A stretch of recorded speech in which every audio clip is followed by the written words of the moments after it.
"What is this? Bring your grandpa to work day," a young cadet sneered, his voice echoing unnaturally in the cavernous marble hallway of the Hart Senate office building. Two of his classmates snickered, their freshly pressed uniforms looking stiff and out of place against the historic grandeur. Wayne Jenkins, 78 years old, continued his work, the rhythmic sweep of his push broom a steady, calming sound against the polished floor. He didn't look at them. He didn't need to. He had heard voices like that before, in places far more dangerous than this. The lead cadet, a boy named Peterson with a jaw that jutted out further than his understanding, stepped directly in front of the broom. "Hey, I'm talking to you, old man. You deaf?" Wayne stopped his sweeping. He slowly raised his eyes, his gaze calm, his hands steady on the long wooden handle. They were just boys. Boys playing at being men, drowning in the arrogance of their youth and the crispness of their new uniforms. They saw a stooped janitor, a relic of a bygone era, invisible. They had no idea who they were looking at. The confrontation, a small seed of insolence, began to sprout in the sterile, echoing corridor. Peterson, emboldened by his friend's snickers and Wayne's silence, pushed the act. "You know you're supposed to show respect to the uniform, Pops. We're future officers. You should probably stand up a little straighter when we talk to you." He puffed out his chest, a caricature of the authority he so desperately wanted. Wayne's posture didn't change. His spine, though curved by age, was straighter than any of theirs would ever be. He had stood straight while friends fell around him in the Iadrang Valley. He had stood straight while carrying the weight of a nation's conflicted heart on his shoulders. He would not straighten for this boy. "I'm just doing my job, son," Wayne said, his voice a low gravel, steady and calm. "Trying to keep the place clean." The simplicity of the answer seemed to enrage Peterson more than any retort could have. It was a dismissal, a quiet refusal to engage in the boy's petty power play. "Your job?" Peterson scoffed, kicking the pile of dust Wayne had meticulously gathered, scattering it across the gleaming floor. "Your job is to be invisible, to get out of the way when your betters are walking through." His friends laughed, the sound sharp and cruel in the otherwise quiet hall. A few staffers hurried past, their eyes averted, their pace quickening. They saw the confrontation, the trio of arrogant cadets cornering the old janitor. They felt a pang of discomfort, a flicker of outrage, but the current of their busy lives pulled them onward. It wasn't their business. Intervening was a risk, a potential complication in a world that rewarded smooth sailing. So they walked on, leaving Wayne isolated in a bubble of youthful contempt. "Look at this guy," the second cadet chimed in, pointing a finger at the collar of Wayne's gray work shirt. "Probably never did a single thing for his country, just shuffling a broom his whole life." Wayne's gaze remained fixed on Peterson, ignoring the other boy entirely. It was a technique learned long ago. Focus on the threat, ignore the noise. The noise can't kill you, but the threat can. He adjusted his grip on the broom handle. The wood was smooth and familiar under his calloused palms, worn from years of use. It felt solid, real, a tangible thing in a world that was becoming increasingly surreal. "You boys have a class to get to?" Wayne asked, his tone even, betraying no anger. He was just a man trying to do his job. The more he refused to give them the reaction they craved, the more their frustration grew. It was like punching water. His calm was a mirror, reflecting their own immaturity back at them. Peterson's face reddened. He wasn't used to being handled. He was used to deference, to the automatic respect his uniform was supposed to command. He saw the janitor not as a person but as an obstacle to his own self-importance. "We'll leave when we're done," he said, stepping closer, invading Wayne's personal space.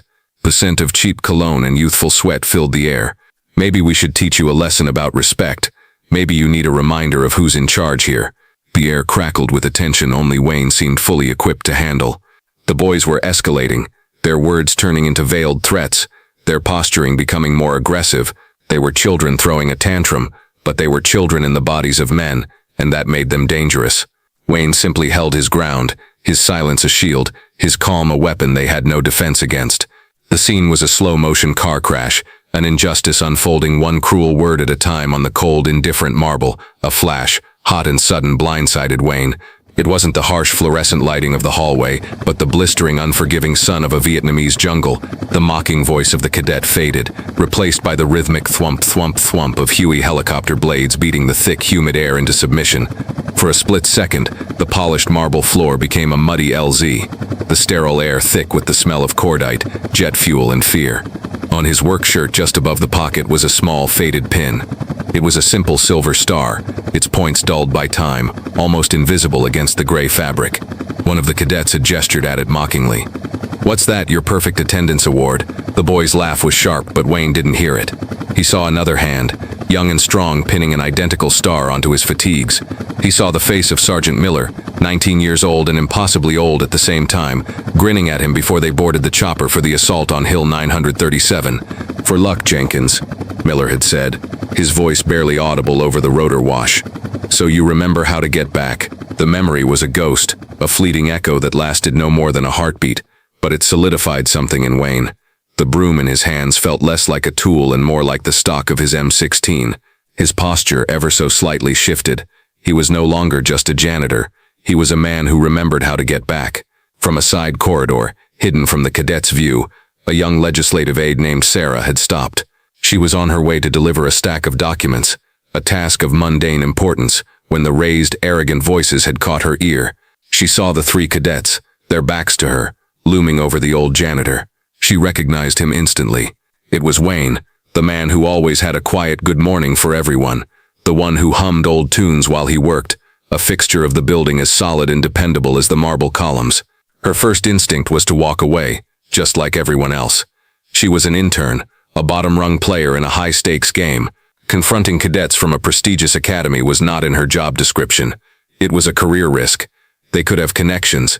A complaint, a whispered word in the right ear, could derail her ambitions before they even left the station.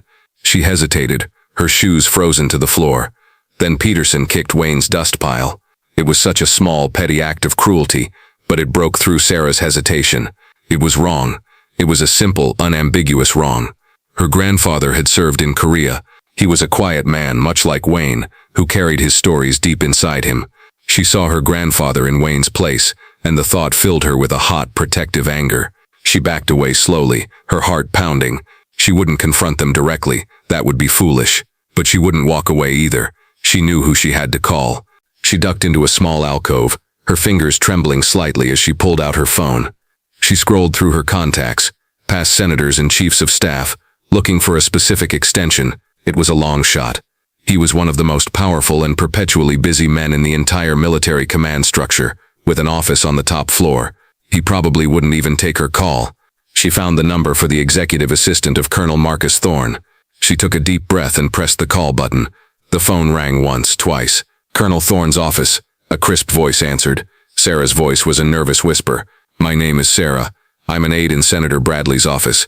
It's an emergency." There was a skeptical pause on the other end. "The colonel is in a meeting. Can I take a message?" "No," Sarah insisted, her voice gaining a sliver of strength. "You don't understand. There are some cadets harassing one of the janitors down in the main hall, a man named Wayne Jenkins." She said the name, and the entire atmosphere of the call shifted. There was another pause, but this one was different. It wasn't dismissive. It was sharp, attentive. "What was the name again?" "Wayne Jenkins," Sarah repeated. "They're being awful to him. Please, I think the colonel would want to know." The line went quiet for a moment. Sarah could hear muffled, urgent words in the background. Then the crisp voice was back, all traces of skepticism gone, replaced by a steely efficiency. "The colonel is on his way." Colonel Marcus Thorne sat at his sprawling mahogany desk, the seal of the United States Army embedded in the wood, staring at a satellite map of a volatile border region. His brow was furrowed in concentration. When his aide buzzed in, he waved her off without looking up. "Not now, Lieutenant." "Sir," the aide's voice cut through his focus, laced with an uncharacteristic urgency. "It's about a man, a Mr. Wayne Jenkins." The name hung in the air. Colonel Thorne went still. His head snapped up, the satellite map completely forgotten. His eyes, which a moment ago were scrutinizing troop movements halfway across the world, were now laser-focused on his aide. "What about him?" he asked, his voice low and dangerous. "There's a situation in the main lobby, sir. An aide from Senator Bradley's office just called. She said some West Point cadets are harassing him." Thorne was out of his chair before the lieutenant had finished the sentence. The transformation was breathtaking. The contemplative strategist vanished, replaced by a field commander. He grabbed the uniform jacket hanging on the back of his chair, his movements economical and precise. "Get me General Casey's office on the line. Now," he commanded as he strode towards the door. "Tell him I have a code Eagle, and get a security detail to the main hall. No sirens, just move." "A code Eagle, sir," the lieutenant stammered, scrambling to keep up. It was a designation reserved for incidents involving the nation's most revered and decorated living heroes. a designation that hadn't been used in over a decade. "You heard me, Lieutenant," Thorne said, not breaking stride. "Move." The aide fumbled for his phone, his mind racing. Wayne Jenkins. He had heard the name whispered in the halls of the Pentagon. A legendary figure from a war most of his generation only knew from books. He thought it was just a story. In his office, Colonel Thorne, a man who commanded thousands, a man who briefed presidents, was moving with the coiled energy of a predator, all for a janitor in the lobby. Downstairs, Peterson felt he was winning. The old man's silence was, in his mind, submission. He was in control. It was time to end the game. "You know, insubordination is a serious offense," Peterson said, his voice dripping with mock authority. "Even for a civilian employee in a federal building, we could have you fired. Or better yet," he leaned in closer, his voice dropping to a conspiratorial whisper, "we could recommend you for a psychological evaluation." An old man, acting confused, being belligerent. Who are they going to believe? The other two cadets shifted their weight. This was going further than they had intended. It had been a joke, a way to pass the time, but Peterson was pushing it into something ugly. The threat of a forced evaluation, of stripping the old man of his dignity and his job, hung in the air. It was a final, cruel overreach, a move designed not just to humiliate but to destroy. Wayne finally looked away from Peterson. His eyes scanned the length of the long hall. He wasn't looking for help. He was assessing, the way a soldier assesses the terrain, noting the exits, the obstacles, the lines of sight. He had faced down much worse than three boys playing dress-up. He had faced down death itself, in the shadowed jungles of a forgotten war. He would not break doors, no siren, no shouting, just a sudden palpable shift in the atmosphere of the hallway. It began with a sound, the rhythmic, authoritative click of hard-soled dress shoes on marble, approaching at a pace that was not hurried but unstoppable. The sound cut through the cadets' laughter and the ambient hum of the building. Heads began to turn. The staffers who had previously hurried past now slowed. Their curiosity piqued. The trio of cadets fell silent, turning towards the sound. Striding down the center of the hall was a full colonel, his uniform immaculate, his chest a constellation of ribbons and medals. He was flanked by two members of a security detail, but they were almost an afterthought. The colonel's presence alone was an overwhelming force. He was a man who radiated command, whose very posture demanded respect. His eyes were like chips of ice, and they were locked on the scene with an intensity that made the air feel thin. The cadets who had been preening and posturing just seconds before instinctively straightened their backs, their bravado evaporating like mist. They snapped to a rigid, if somewhat clumsy, state of attention. The balance of power in the hallway had just been inverted, completely and irrevocably. The colonel didn't even glance at the cadets. His eyes were fixed on the old janitor. He came to a halt a few feet away, his boots clicking sharply on the floor. The entire hallway held its breath. Sarah, the aide, watched from the alcove, her hand over her mouth. The colonel's posture was ramrod straight, a living embodiment of the military discipline the cadets had been trying to imitate. Then, in a voice that was not a shout but carried the force of a cannon blast, a voice honed by years of command in the field, he barked a single word: "Airborne." The word echoed off the marble walls. The cadets stared in blank confusion. It was a term they knew from history books, a relic of a different era, a different army. It meant nothing to them, but it meant everything to Wayne Jenkins. The effect of that single word was instantaneous and miraculous. The stooped, tired old man was gone. In his place stood a soldier. His back straightened with a snap, his shoulders squared, his chin came up. The years seemed to fall away from him, his eyes clearing, burning with a fire that had been banked for decades. He dropped the broom.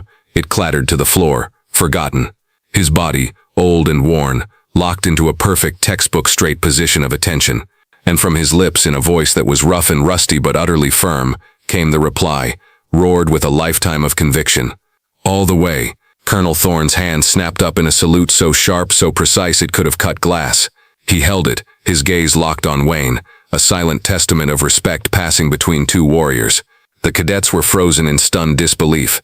They were watching a ritual they didn't understand, a sacred call and response from a brotherhood they had not yet earned the right to join. The colonel slowly lowered his hand and finally turned his icy gaze upon the three boys.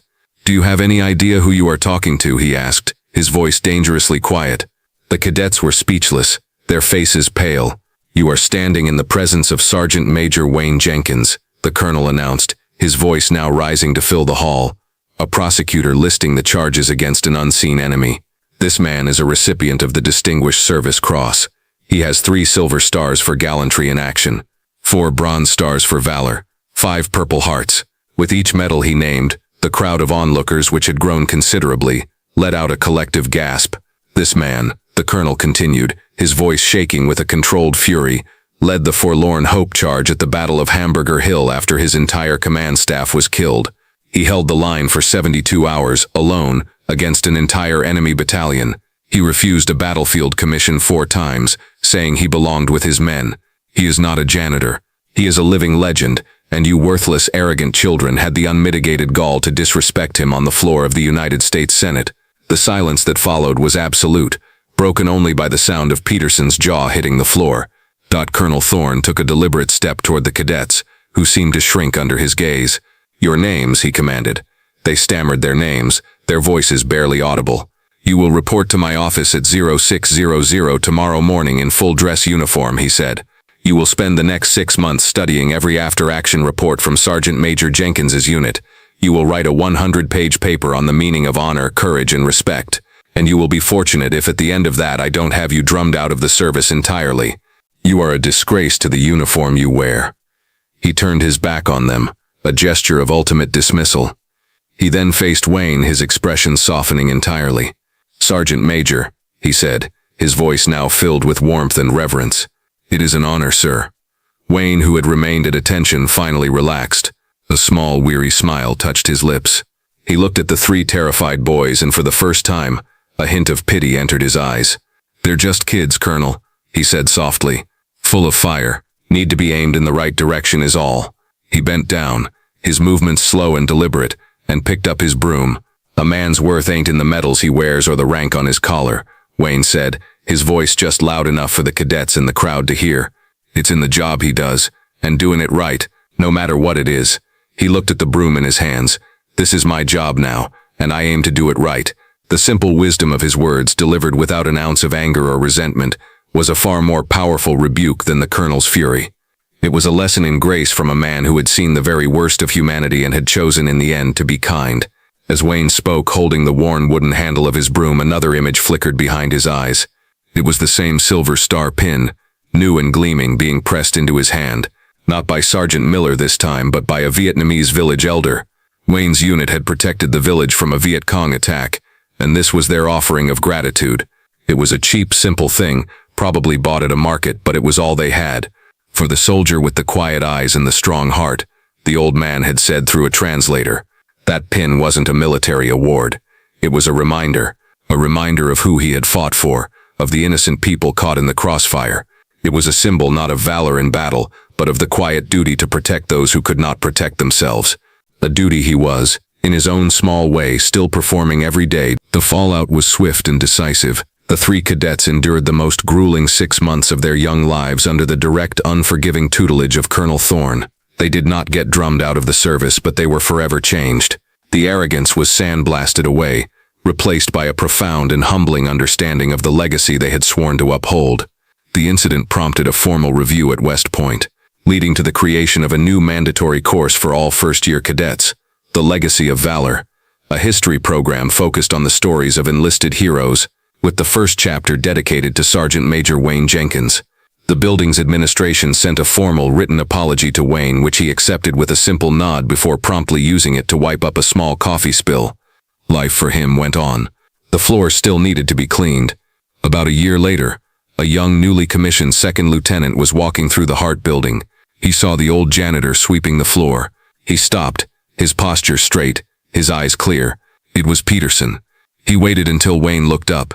He didn't speak. He simply rendered a slow, perfect salute, a gesture of profound and earned respect. Wayne stopped his sweeping. He looked at the young officer for a long moment, then gave a slight, almost imperceptible nod of acknowledgement. The lesson had been learned. The fire had been aimed in the right direction. If you were moved by this story of quiet heroism, please like and share this video. Subscribe to Veteran Valor for more stories that honor the heroes who walk among us.